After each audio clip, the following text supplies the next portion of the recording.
You have concentrated these security efforts, obviously, all around, whether it's the National Mall, closing bridges connected to it, the Capitol area itself.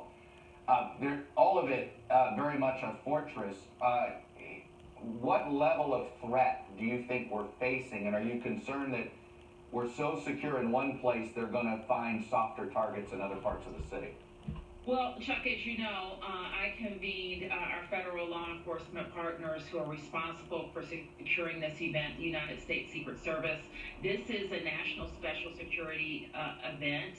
More than half of those events have been conducted in Washington, D.C., and the Secret Service, working with all federal agencies, is going to make this a safe event.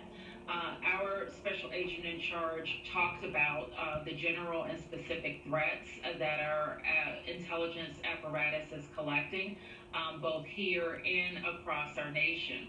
Now, I'm not only concerned about other state capitals, I'm also concerned about other parts of Washington, D.C. What you're showing is really the federal enclave of Washington, D.C., not where the 700,000 of us live.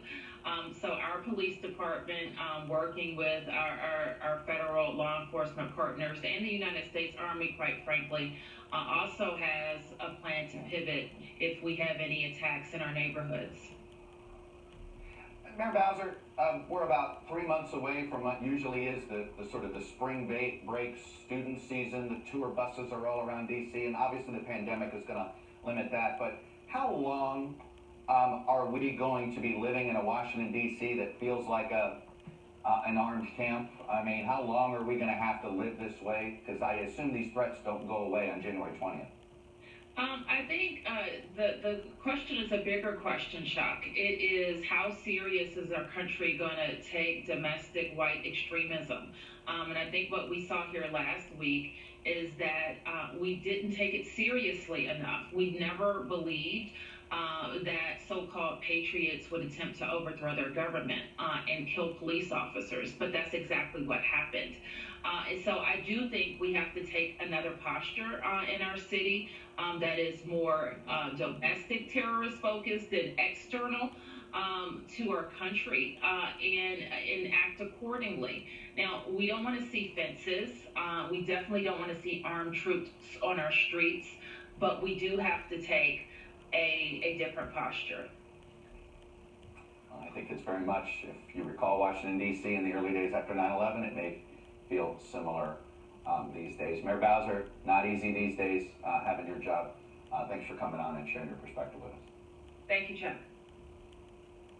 Let's turn now to the Senate impeachment trial of President Trump. I'm joined by Democratic Senator Cory Booker of New Jersey. And Senator Booker, there's so much on our plate as a country, so much on your plate as the United States Senate. So the first question, when should we expect this trial to start and be done with? Well, I think to get technical off the bat, there's some frustrations about getting timelines set. You need the Republican leader to cooperate in terms of time agreements, but I fully expect it to happen as quickly as possible. And I think what else is going to happen is that we're going to be able to do a lot of things at once. I think we should, if we can get the time agreements from our Republican leader, we can actually hold impeachment trials as well as do other urgently critical things like getting key national security personnel confirmed as well. Is there, it's interesting you say it that way. So what you're saying is this isn't an issue with the Senate parliamentarian. This is Mitch McConnell. He's yet to agree on a timeline. Well, I talked again to Senator Schumer last night about the same concerns that you seem to be asking about. I, for one, want to drive President Biden's economic agenda. We have a real crisis. We have a pandemic. We have an economic recession. We have national security threats. It really necessitates the Republican leader coming forward with time agreements, and that's one of the things that's concerning soon-to-be Majority Leader Chuck Schumer. Is there anything do you think the impeachment trial should be delayed in order to focus on the Biden agenda, or do you think you guys need to do both at the same time? We need to do both at the same time. These are all, and I can't think of a president in my lifetime that came to power with so many challenges, and I think the American people have a right to expect that we can work on a lot of different fronts, from an economic recession to a pandemic to national security threats, as well as holding a president accountable who persistently lied to the American people, whipped up far right-wing extremists, and incited a riot, an assault, and a siege on the United States Capitol. Is there any doubt in your mind that this trial is constitutional after he leaves office? I say this, Tom Cotton, a Republican senator from Arkansas, is arguing that since he's out of office, that he thinks the trial's unconstitutional. What say you? Well, again, I think that there is a lot of people who are going to express opinions with a great degree of certainty. We have policies and procedures, as well as a one whole branch of government to be the referee on these things. I believe it is constitutionally dangerous not to proceed. We just had a president of the United States try to undermine the peaceful transition of power, try to challenge a fair and free election. And him and his agents, from the moments before, from his son to his lawyer, whipping up a crowd to go attack the Capitol. So I believe fundamentally the Senate has an obligation to act. And I worry about folks who might want to try to make this into a political tit for tat, that they're missing the larger historical picture here. There must be accountability for actions that are this serious and this much of a threat, not just to our own Constitution, but to the erosion of our nation. Senator, when I think about the, say, 24 Senate Republicans that I might put in a category as persuadable for conviction, you know who those folks are. You have pretty good relationships, I think, with quite a few of them.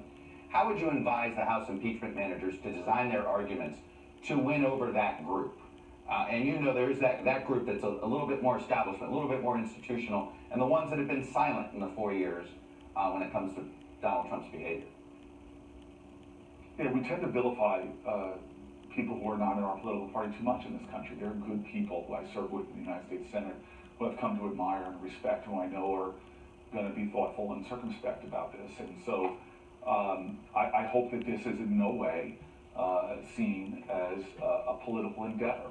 It has got to be a larger perspective, and the arguments have to come, as I imagine they will, from really the dire issues before us as a nation. Will a president be held accountable for what he did? And what he did was extreme. What he did was ahistoric. What he did was certainly meriting impeachment. And now we have to have a fair trial that I hope the arguments rest, frankly, in the law and on the facts. Senator Cory Booker, Democrat from New Jersey. As you said, we have so many other things on our plate, but obviously impeachment being a focal point this weekend. Thank you for coming on and sharing your perspective with us, sir. I appreciate it. Please stay safe. Thank you. Joining me now is freshman Republican Congresswoman Nancy Mace. Congresswoman Mace voted against President Trump's impeachment because she says the House was violating due process. But she is also someone who voted against those that wanted to challenge the election results. And she does support censuring the president. Congresswoman Mace, welcome to Meet the Press. And I want to start with something a new colleague of yours who's been in Congress quite a while, Mike McCall, what he put in his statement, because I'm curious how you view the impeachment vote just 5 days removed from casting it. Here's what Mike McCall wrote in his statement. He says, he voted with you, voted against impeachment, but he wrote, "I truly fear there may be more facts that come to light in the future that will put me on the wrong side of this debate." I'm curious, are you concerned about that? Yeah, I am concerned. And one of the things, I gave my first speech on the floor of the House last week. I didn't want to do that as a freshman one weekend, but I stated very unequivocally that the House has every right to impeach the President of the United States. But the fact that we bypassed judiciary, we did not open up an investigation, that we bypassed due process, that set a dangerous constitutional precedent for others. No matter, even if you think the President is guilty as hell, like many do believe, there has to be due process, there has to be an investigation, we have to go, even if it's through special committee work or judiciary. Those things needed to happen in order for impeachment, really. I think you would have gotten more Republicans on board if it were done with due process, with an investigation. Now, as you know, some of the issues had to do with timing, right? And there is this sense that is he an immediate threat staying in office? Do you empathize with that argument that said, okay, there's only